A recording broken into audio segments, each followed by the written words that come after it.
masih terbaring di atas ranjangnya. Semalaman ia tak dapat memejamkan mata barang sedikit pun jua. Baru selesai sholat subuh ia mencoba untuk memejamkan mata, dan hingga sekarang ia masih tertidur pulas.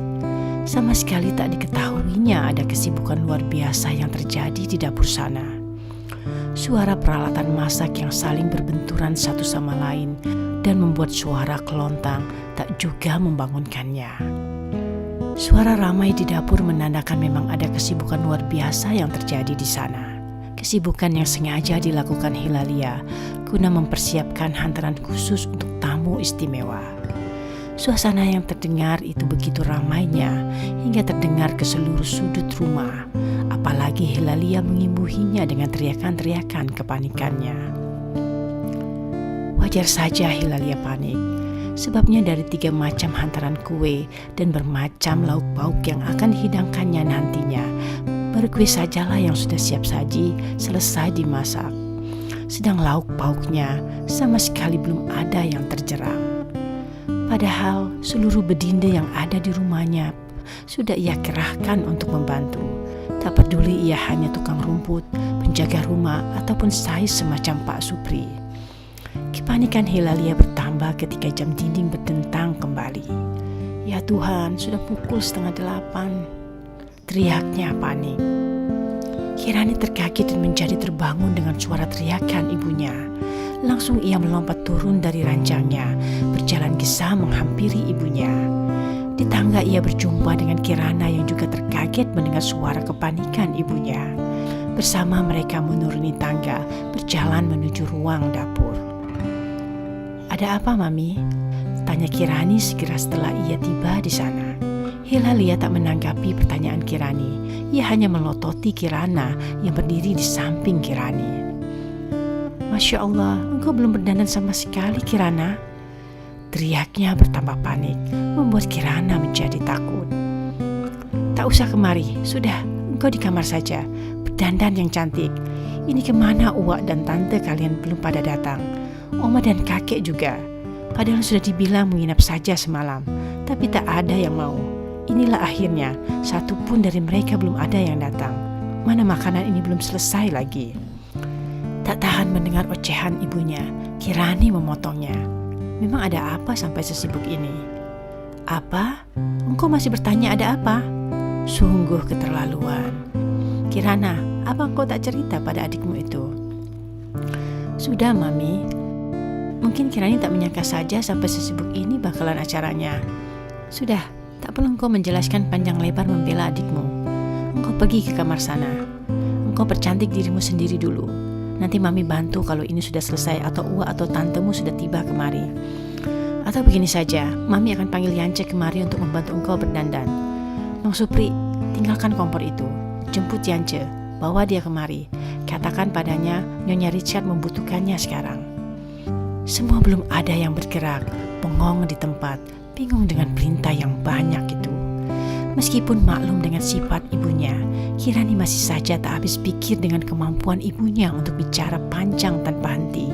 Dia saja yang mendengarkan ngos-ngosan dibuatnya. Daripada sesak napasnya mendengar lebih banyak ocehan ibunya, ia memilih menyingkir diam-diam, meninggalkan Kirana yang masih terpaku dengan ceracauan ibunya. Langkah Kirani hampir menyentuh ujung tangga ketika ia dengan jelas mendengar teriakan ibunya dan membuat langkahnya terhenti seketika. "Kirana, kenapa engkau bengong di sana? Apa jadinya kalau Hans tiba di sini lebih cepat dan melihat engkau masih seperti itu?" Teriakan Hilalia terdengar bagai petir menggelegar dan memekakkan telinga Kirani. Ia pun membalikkan badan, kembali berjalan ke dapur. Tak disapanya Kirana yang bergegas menjauhi dapur yang sedang porak-poranda itu. Sebenarnya siapa yang akan datang melamar Kirana? Tanyanya kepada Hilalia setiba ia berada di dapur kembali.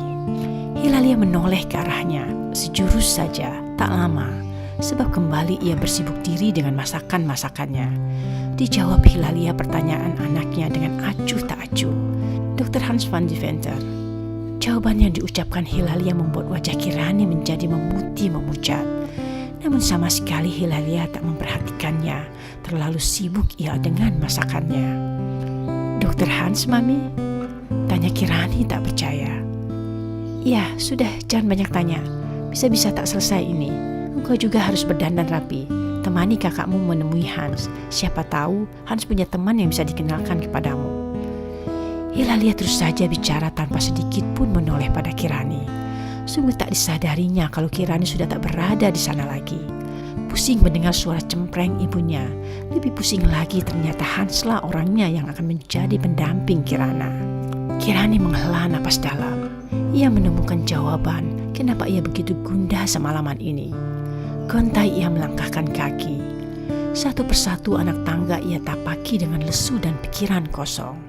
Entah mengapa hatinya begitu sedih mendengar Hans akan melamar Kirana kakaknya. Mungkinkah aku cemburu? Ucapnya lirih. Mestinya aku senang dia akan menjadi kakak iparku. Tapi tidak, aku tidak menginginkannya jadi iparku, tapi lebih dari itu. Ia berusaha jujur pada hatinya, kejujuran yang malah melemparkannya pada jurang kesedihan. Tiba-tiba wajahnya menegang, ada sesuatu yang mengingatkan dirinya. Syair itu. Kirani teringat pada syair yang diberikan Hans kemarin. Dirinya bertanya-tanya maksud Hans memberikan syair itu kepadanya. Wajahnya bertambah tegang. Pasti ada yang salah di sini, desisnya yakin. Bergegas ia menuju kamarnya. Di depan pintu, diliriknya Kirana yang berada di kamar sebelahnya yang dengan penuh sukacita mencobai gaunnya. Kirani masuk ke dalam kamarnya. Tak begitu lama, sebab sejurus kemudian ia sudah keluar lagi dengan pakaian yang sudah berganti. Kopoh ia turuni anak tangga menuju pintu yang terbuka. Di muka pintu di teras rumah, ia melongokkan pandang menyorot sekeliling halaman, namun tak menemukan apa yang dicari.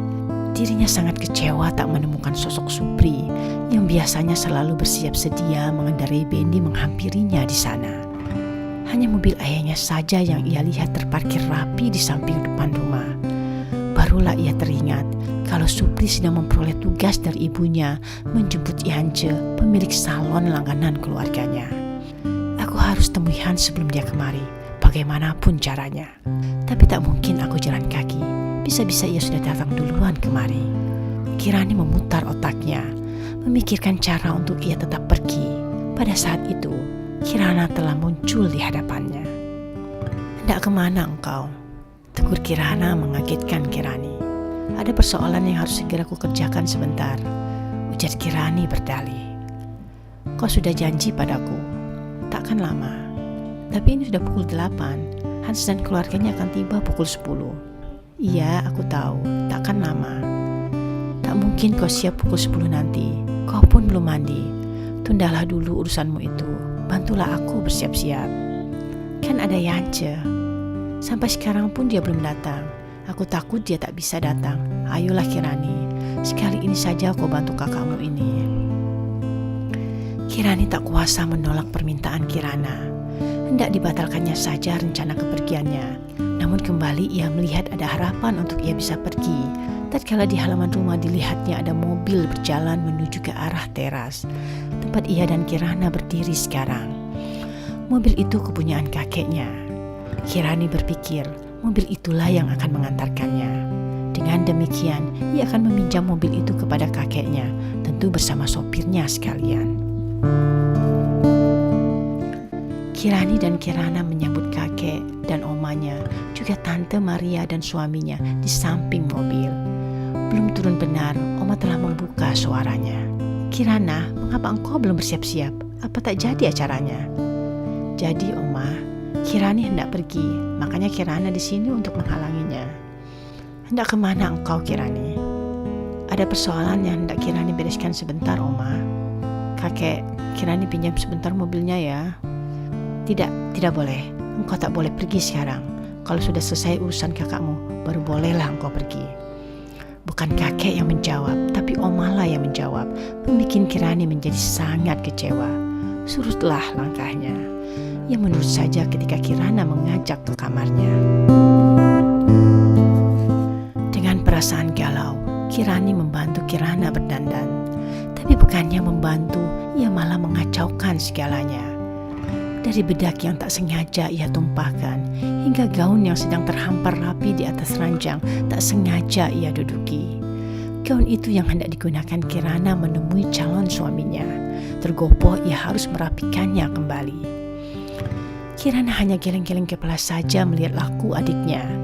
Ia terlalu baik untuk marah kepada Kirani, adik kesayangannya itu. Mungkin Kirani sedih karena sebentar lagi ia akan diambil orang. Tentu setelah menikah, ia tidak akan bertempat tinggal lagi di rumah besar itu. Dan Kirani pasti akan merasa kesepian.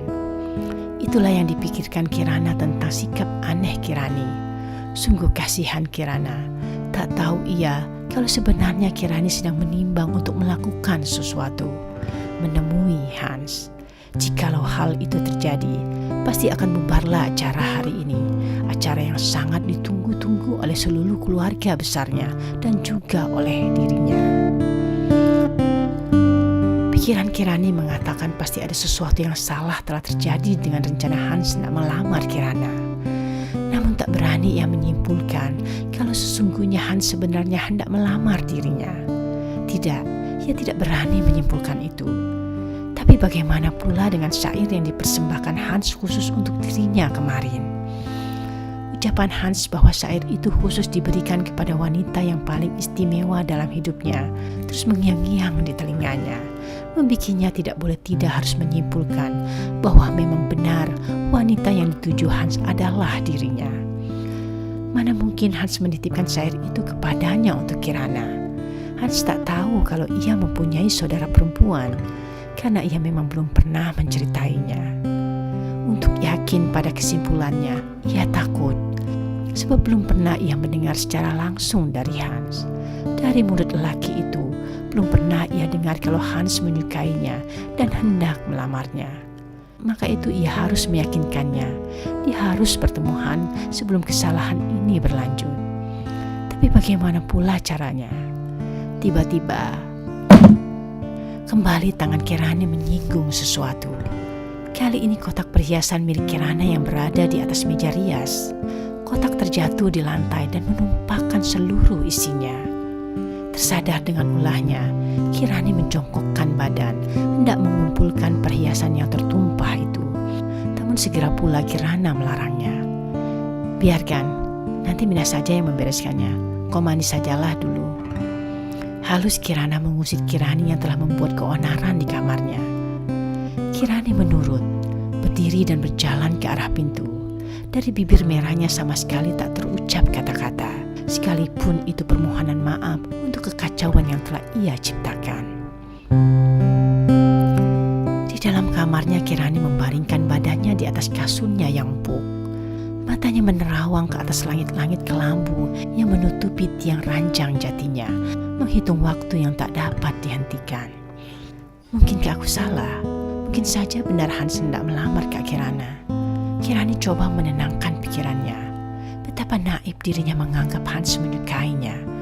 Baru beberapa hari saja ia bertemu Hans, itu pun hanya pertemuan kebetulan. Apa mungkin membekaskan sesuatu di hati Hans? Kirani mencoba bertanya ulang keyakinannya tentang perasaan Hans akan dirinya. Lagi pula, apa juga ia menyukai lelaki itu? Sungguh perasaannya pada Hans belumlah pada tahap yang jauh. Ia hanya menimbang bahwa orang serupa Hans, Belanda Muslim, sangat langka adanya. Akhirnya ia pun menyerah pada satu pikiran yang lain. Rencana perkawinan antara Hans dan Kirana adalah merupakan perjodohan orang tua belaka. Hans tak ambil bagian dalam skenario ini. Hans hanya menjadi pelakon yang menuruti permintaan orang tuanya. Pasti ada perkawinan dagang dari perjodohan ini. Apalagi ia tahu ayah Hans rekan dagang yang baru ayahnya. Memikirkan itu, tak ada yang bisa ia kerjakan dan lakukan lagi. Waktu di jam dinding sudah menunjukkan pukul 10 kurang 15 menit. Rumah kediaman Abraham Rizka telah dipenuhi semua kerabat dekat yang wajib diberitahu akan adanya acara yang membahagiakan ini. Bila tidak, alamat bakal marahlah mereka semua karena tak diturutkan dalam acara sepenting ini. Diberitahukan dengan secara mendadak pun mereka sudah pada sewot, apalagi bila benar ditinggalkan. Jadi bisa dibayangkan, apabila benar terjadi pesta perkawinan di keluarga ini, seluruh keluarga besar pastinya akan berkumpul semuanya. Penuh pesta oleh keluarga suami istri Abraham Rijkaard saja. Di ruang tamu tertampak duduk sambil berbincang-bincang Bram dengan ayahnya dan saudara-saudara iparnya, Zawawi, Azizuddin, Harun, Hashim, Hisam, Ali, Abu Bakar, Utsman dan Mahmud. Mereka semua adalah abang kandung dari Hilalia. Hilalia memang berasal dari keluarga besar. Ia bersepuluh beradik dan ia anak paling bungsu dari ayahnya Haji Hasan dan ibunya Hajah Fatma. Selain itu, juga ada Jamal, suami dari adik perempuan Bram, Maria Rijkaard. Sedangkan semua para istri berpencar tersebar di banyak tempat di rumah itu. Ada yang sibuk di dapur, menata hantaran dan meja makan. Pula ada yang bersibuk diri berdandan, membenahi riasan yang dirasa sudah tak rapi lagi. Hilalia dibantu Oma berada di kamar Kirana, membantu anak gadisnya itu berdandan. Tak puas-puas ia dengan hasil dandanannya, selalu saja dirasa ada yang kurang. Jam di dinding hampir mendekati jam 10 pas. Semua bersiap menyambut tamu agung yang sudah sangat dinanti kehadirannya. Zawawi yang akan menjadi juru bicara keluarga Rijkaard pun telah bersiap dengan kata-kata yang sudah dihafalnya sedari tadi. Acaranya bagaimana nanti, belumlah dimengertinya benar. Sebab bertanya pada adik iparnya Bram, jawabannya bukan memperjelas, malah membingungkannya. Namun masih saja ia hendak mempertanyakan sesuatu kepada Bram. Menurut resam keluarga kita, pertemuan semacam ini biasanya sudah akan menentukan kapan waktu akan nikahnya. Apakah ini nanti akan begitu juga? Saya belum tahu Bang, sebabnya kami belum sempat membicarakannya. Lantas acaranya nanti bagaimana? Abang sudah bertanya tadi, aku tak begitu jelas. Tuan Deventer hanya mengatakan ia akan datang untuk melamar Kirana secara resmi. Kukira menurut adat yang berlaku di Eropa, mungkin maksudnya adalah ia ingin mempertunangkan dulu anaknya dengan Kirana. Oh tidak, tak ada dalam resam kita acara serupa itu. Saya pun baru mengatakan mungkin. Abang atur sajalah bagaimana baiknya nanti. Kalau hendak memperturutkan kebiasaan keluarga kita, apa engkau sudah punya ancar-ancar waktunya? Belum Bang. Habisnya ini mendadak, jadinya belum terpikirkan sama sekali. Pembicaraan antara dua abang beradik ipar itu terhenti hingga di situ saja. Drum mobil yang terdengar mendekat menghentikannya. Bram, Hilalia, Zawawi dan Juwairia istri Zawawi berdiri bertugas menyambut tamu. Mereka berdiri di muka teras rumah, menanti mobil berjalan mendekat ke hadapan mereka. Mobil berjalan perlahan dan kemudian berhenti persis di depan mereka. Dan menjadi terbengonglah mereka ketika melongokkan pandang ke dalam mobil itu. Hanya dua orang saja di dalamnya, Philip dan Hans. Keduanya duduk di jok depan. Bram yang sedari tadi bersiap membukakan pintu belakang urung melakukannya. Sebabnya tak ada orang yang duduk di sana. Philip dan Hans bersegera turun dari dalam mobil. Tak disangka sama sekali oleh mereka berdua akan penyambutan yang dilakukan oleh tuan rumah. Bertambah lagi mereka kaget ketika berjalan masuk. Sudah banyak orang yang juga menunggu. Sedang mereka hanya berdua saja yang datang. Tak ada keluarga lain yang dibawa.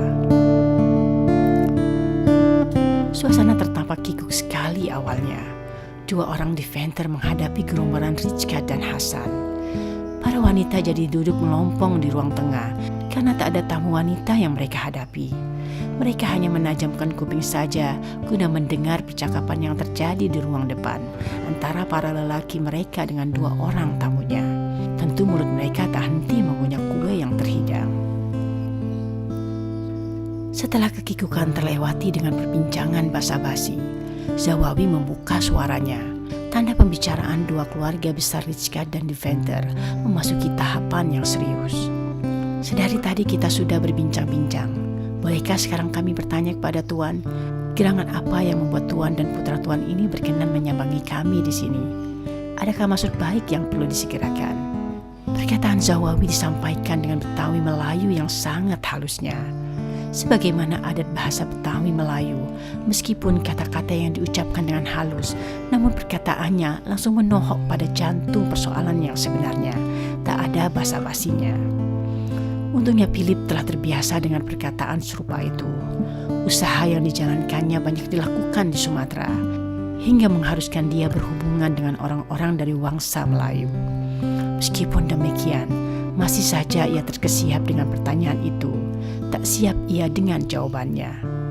Sedari rumahnya tadi, Philip mengira hanya akan menghadapi Bram dan keluarga intinya saja. Tak pernah terbayangkan olehnya akan disambut sebegini rupa dan sangat resmi adanya. Philip memerlukan waktu sebentar untuk ia dapat menyusun kata-kata guna menjawab tembakan lawannya. Sebelumnya terima kasih saya haturkan telah disambut sedemikian rupa, membikin kami berdua tak enak hati. Penghormatan keluarga ini dalam menyambut kami yang hanya berdua orang ini sungguhlah terlalu banyak kami terima. Takut kami tak dapat berlaku sebagaimana diharapkan. Sebagai perkataan pembuka yang diucapkan dengan campuran Melayu dan Belanda, bolehlah Philip berhasil mengucapkannya. Namun tiba pada giliran hendak mengatakan maksudnya hendak melamar putri keluarga Rijkaard, menjadi tergagaplah ia. Kata-kata yang diucapkan sangatlah tak beraturan, sampai-sampai tak dimengerti maksud dan artinya. Susah benar dirasanya berlaku sebagai seorang tua dari seorang anak berjaga. Sedang Hans sendiri tak mampu ia membantu ayahnya keluar dari rasa kegugupan. Hans sendiri sangat gugup keadaannya. Serupa perang, mereka berdua telah kalah duluan. Zawawi tak sabar mendengar perkataan yang diucap Philip.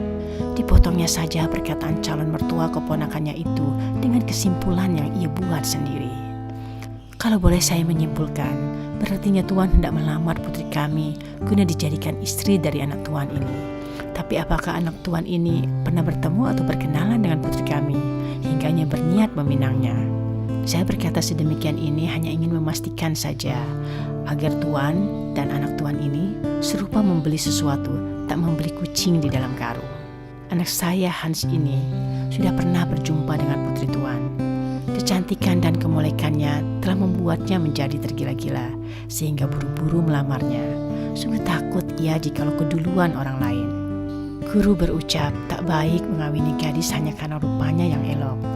Lebih baguslah mengawini gadis karena keelokan hati dan keluhuran budi.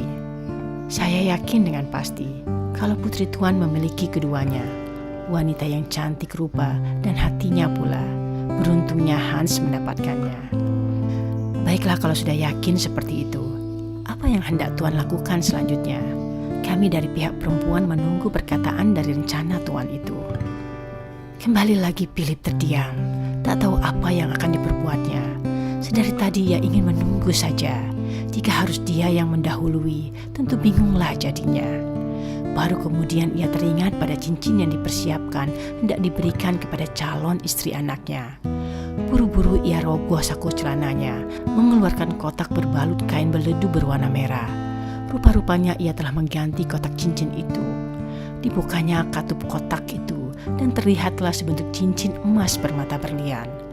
Dikasih unjuknya cincin itu ke semua. Para istri yang sedari tadi menguping berhamburan ke dinding penyekat ruangan, mengintipi rupa cincin yang berada di dalam kotak di atas telapak tangan Philip. Philip dan para lelaki lainnya bukan tak tahu dengan laku yang diperbuat para istri di ruangan dalam itu. Ini cincin warisan keluarga De Venter. Umurnya 6 kali lipat dari umur saya. Sebagai anak pertama dari Herman van De Venter, saya mewarisi cincin ini untuk diberikan kepada istri saya. Jadi sesungguhnya cincin ini milik istri saya. Cincin ini wajib pula diberikan pada calon istri anak lelaki pertamanya. Sayangnya, maminya Hans telah lama meninggal dunia, hingga ia tak dapat menjalankan kewajibannya itu. Kalau boleh, hendak saya terangkan terlebih dahulu keramatnya cincin ini bagi keluarga De Venter. Cincin ini serupa dengan nyawa De Venter. Jika hilang, maka hilanglah pula nyawa dari De Venter ini. Sengaja cincin ini dibuat guna menjadi saksi tak terputusnya garis keturunan dari De Venter. Jadi bisa dibayangkan kalau cincin ini hilang oleh orang yang memegangnya. Pasti sangat murkalah seluruh keluarga De Venter, meski ia bukan pemilik sah dari cincin ini. Kemurkaan seluruh keluarga De Venter sebab hilangnya cincin ini pernah terjadi kira-kira 150 tahun yang silam. Kala itu, cincin sebagai tanda pengikat pertunangan lelaki De Venter dengan seorang gadis hilang tercuri orang. Saat itu juga ikatan pertunangan itu diputuskan. Deventer menganggap kepercayaan yang diberikan melalui simbol cincin ini tak dapat dijaga dengan baik oleh si gadis. Beberapa tahun kemudian, cincin ini diketemukan di sebuah tempat penjualan perhiasan. Deventer harus menebus mahal cincin ini. Dan hari ini, cincin ini akan saya berikan kepada calon tunangan Hans. Sebenarnya istri saya yang harusnya melakukannya. Namun karena ia sudah tiada, saya mohon tolong Nyonya Ritschard yang menyampaikannya kepada putrinya sendiri. Sehabis penjelasan panjang dari Philip, Zawawi pun menanggapinya. Bicara tentang pertunangan, sesungguhnya tak ada dalam Islam kami, tak berlaku di agama kami. Tapi bila pertunangan yang Tuhan maksud bukan tanda bebasnya dua insan ini untuk berkasih-kasihan dan pergi berdua-duaan, tapi hanya sebagai tanda resminya putri kami dilamar, sambil pula menunggu waktu resminya menikah, yang saya pikir tak bolehlah lama dari sekarang, kami sekeluarga setuju-setuju saja. Akan halnya cincin itu, dengan senang hati kami akan menerimanya, dan akan kami jaga amanat ini serupa nyawa kami sendiri. Kalau sudah begini, perlihatkanlah calon mempelai kita, biar calon suaminya ini melihatnya sekali lagi, agar ia yakin akan niatnya itu. Biar bisa kita saksikan juga kalau putri kita menerima tulus ikhlas lamaran ini. Maka dipanggillah Kirana untuk keluar dari kamarnya. Sedari tadi ia memang hanya mendikam saja di dalam kamarnya, ditemani oleh Kirani. Dengan muka bersemu merah, Kirana berjalan pelan didampingi Kirani yang berjalan di sampingnya. Satu persatu anak tangga mereka lewati, dan kemudian mereka tiba di ruang tengah tempat para istri berkumpul. Hilalia dan Oma menyambut mereka, dan berdua menantu dan mertua itu membimbing Kirana untuk duduk di ruangan itu.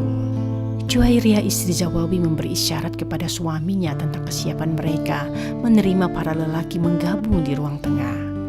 Maka beranjaklah para lelaki itu dari kursinya, berjalan ke dalam dan mengambil kursi yang banyak tersedia di ruangan tengah itu. Meskipun bertambah orangnya, ruangan itu tak tertampak sesak sama sekali, sebab sangatlah luas adanya.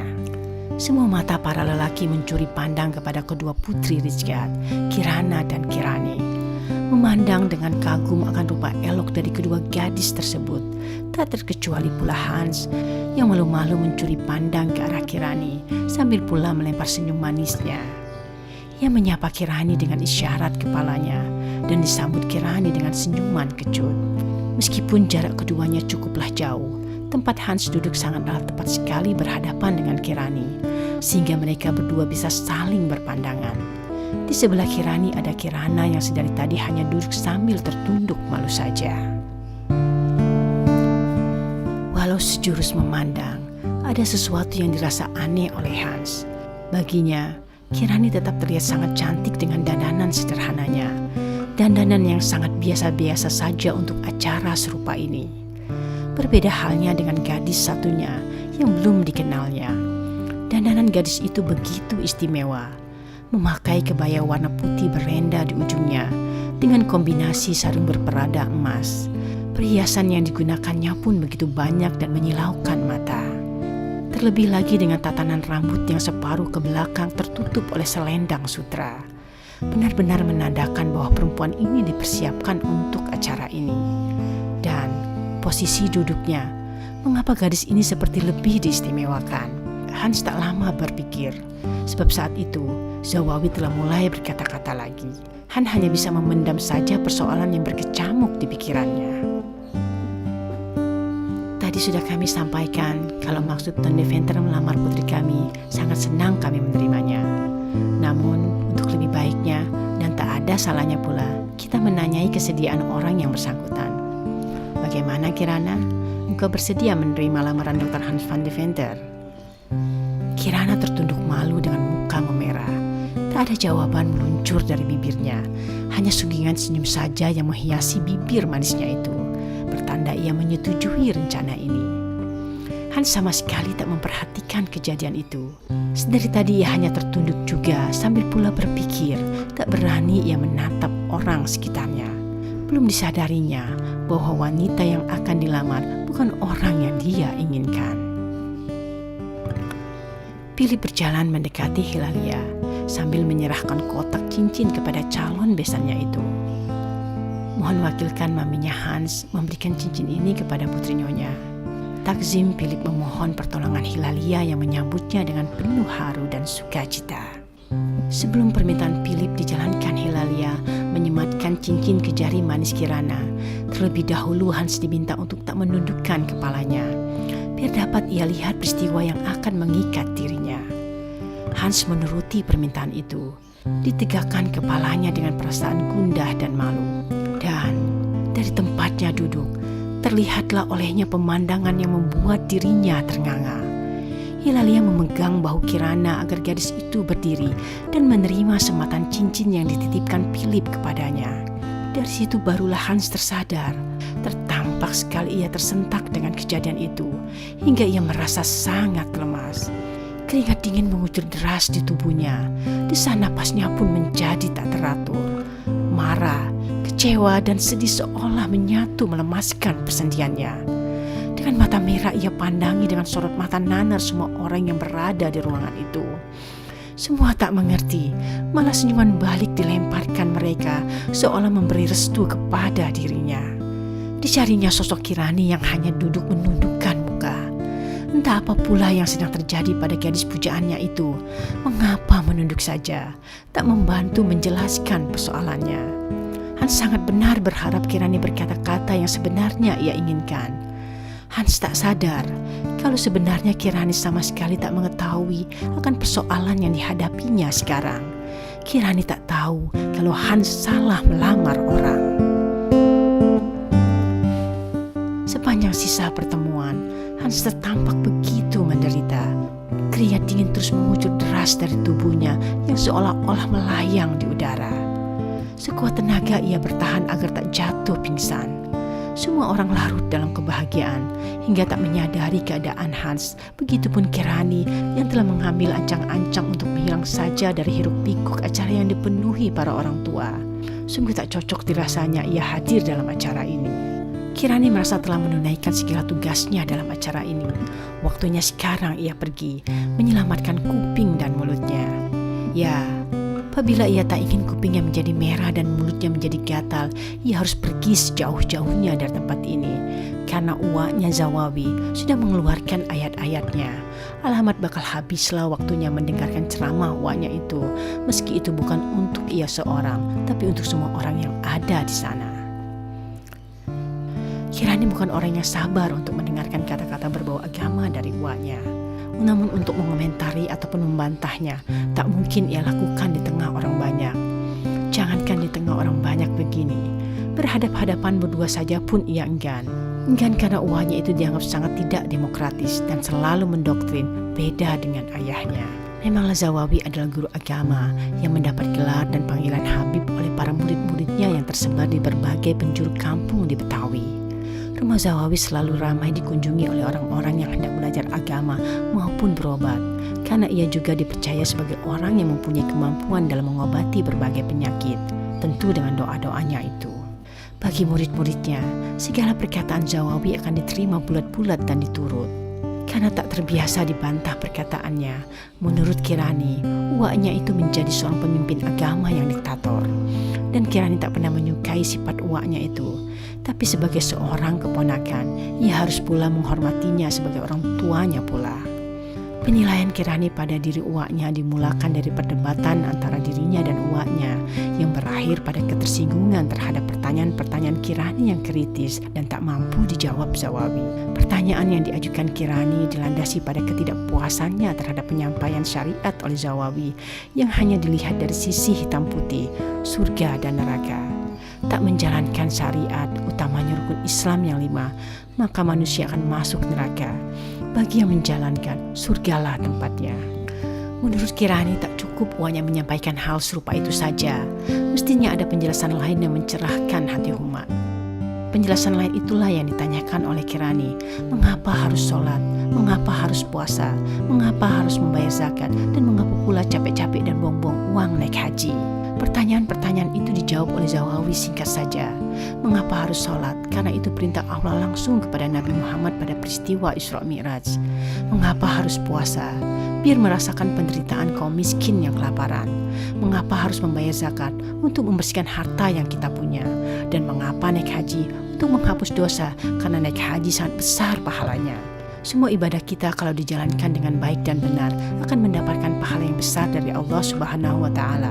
Apalagi kalau di bulan Ramadan, akan berlipat-lipatlah pahala yang akan kita terima. Itulah jawaban Zawawi dulu yang diingat Kirani. Sebuah jawaban yang sangat tak memuaskan hatinya. Hingganya Kirani mengajukan pertanyaannya lagi.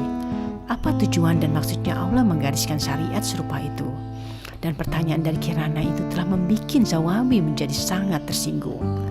Menurut Zawawi, cukup apa yang telah disampaikannya tadi.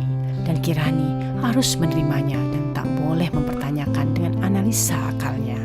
Sedangkan bagi Kirani, hanya hal tentang keesaan Allah saja yang tak perlu dipertanyakan oleh akal. Karena tak akan sampai akal manusia untuk memikirkannya apalagi menjawabnya. Tapi selain itu, tidak semuanya dapat dipertanyakan oleh akal manusia. Karena Islam diturunkan memang untuk orang-orang yang berakal. Tak mungkin Allah membuat syariat yang tak punya maksud dan tujuan, di mana akal tak dapat mencernanya. Kemarahan Zawawi memuncak ketika Kirani mengatakan bahwa pasti akan banyak sekali orang miskin yang masuk neraka karena mereka tak beruang untuk menghapus dosanya dengan jalan naik haji. Sebaliknya, banyak sekali orang kaya yang akan masuk surga karena mampu naik haji untuk menghapus dosa.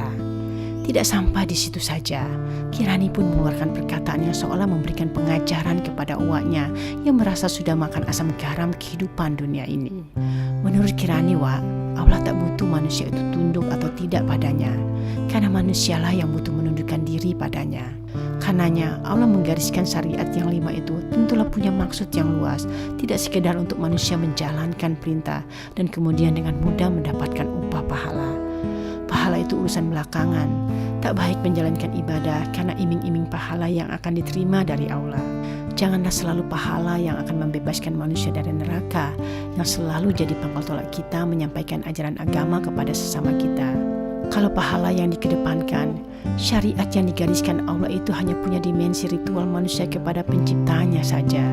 Menjalankan sholat, puasa, zakat, dan naik haji, mengharap pahala dari Allah. Tak hirau dengan sekeliling, yang penting ritual wajib sudah terlaksana.